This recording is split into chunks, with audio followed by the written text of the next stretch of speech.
Mag-exercise tayo tuwing umaga, tuwing umaga, tuwing umaga.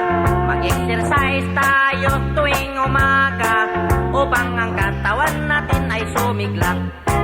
Mag-exercise tayo tuwing umaga, tuwing umaga, tuwing umaga. Mag-exercise tayo tuwing umaga upang ang katawan natin ay sumigla.